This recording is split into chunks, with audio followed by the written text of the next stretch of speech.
Be-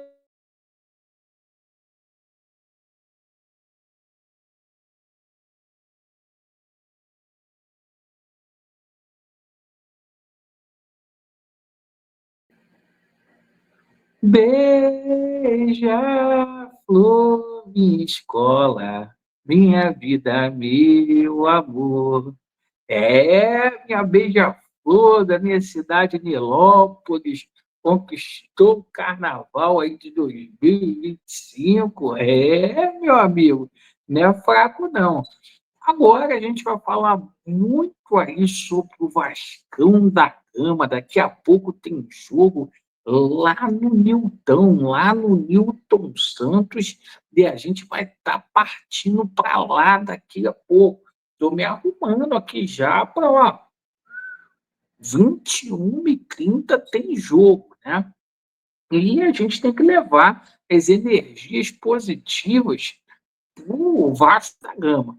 O seguinte, a gente vai falar muito aí do Vasco, certo? Com relação à situação do jogo contra o Nova Iguaçu, aí também sobre a situação do provável time, e claro, a gente vai falar aí sobre essa situação do Carille, decisão hoje para o Carille, e também sobre a situação envolvendo ali reforços, certo? A gente tem muita coisa para a gente falar para você aí, certo? O seguinte, vamos começar falando aqui, pessoal.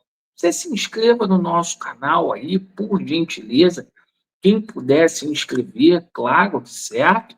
E vamos lá. Vamos começar falando de Vasco da Gama e Nova Iguaçu, porque hoje é a primeira decisão da semana. A outra é contra o Flamengo, né? Mas o seguinte, esse jogo contra o Nova Iguaçu, o Vasco é obrigado a ganhar. O Vasco vai ter que criar chances de gol de qualquer forma aí. Por quê? O empate leva o jogo para as penalidades máximas. O Vasco da Gama aí vai contar com o retorno do Paulinho, o Carille fazendo muito mistério, o Carille não divulgou ainda a escalação do Vasco da Gama, certo?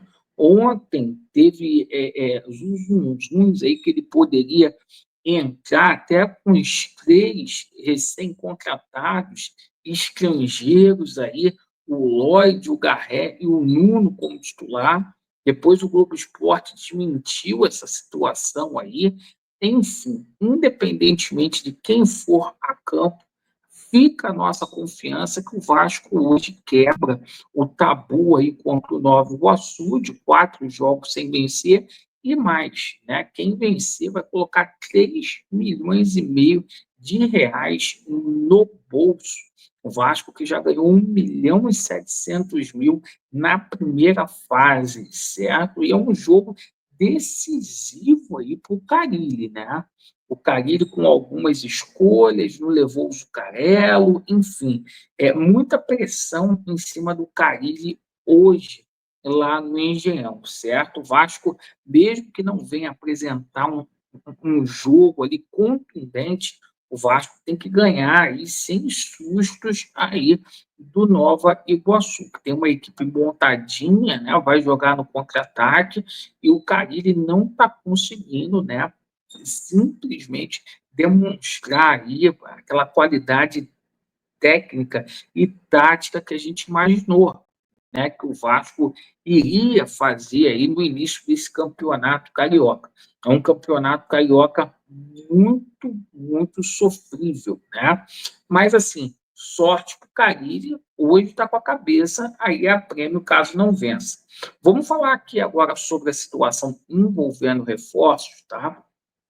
Porque é o seguinte, o Vasco da Gama vai atrás aí na próxima janela de zagueiro e de volante. O Vasco entende que precisa contratar mais para esses 2 setores, certo? E eu também concordo.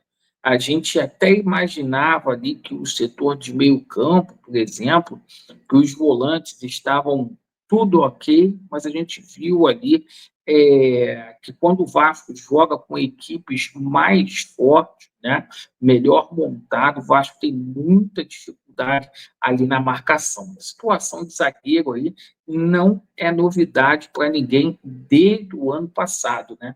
Apesar aí do Lucas Freitas ter assumido a vaga, né?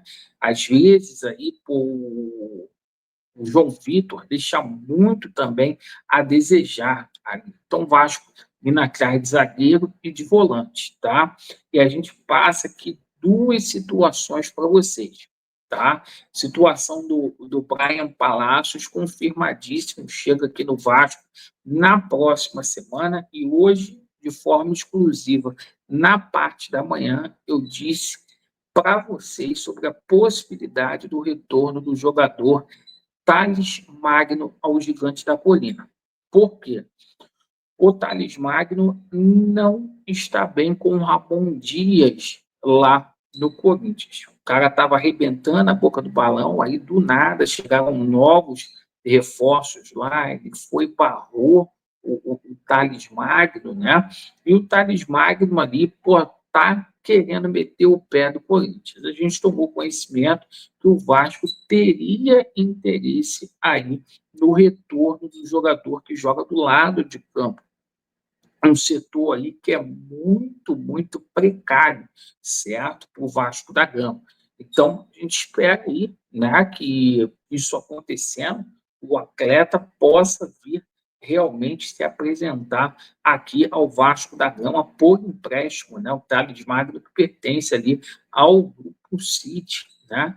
E o seguinte, pessoal, sobre essa situação de atacante, só para deixar mais uma vez claro aqui, né? O Vasco fez a aquisição aí do Brian Palácio. Aí o pessoal pergunta, Laureano, qual é o modelo? Por empréstimo, tá? Com os valores federativos aí fixados em 17 milhões de reais, caso ele venha a bater meta. Beleza, pessoal? Então, é essa situação aí. Vamos torcer para que dê tudo certo lá no Engenhão hoje, para que a gente possa vir com uma classificação que seria muito boa aí para o Gigante da Colina, certo?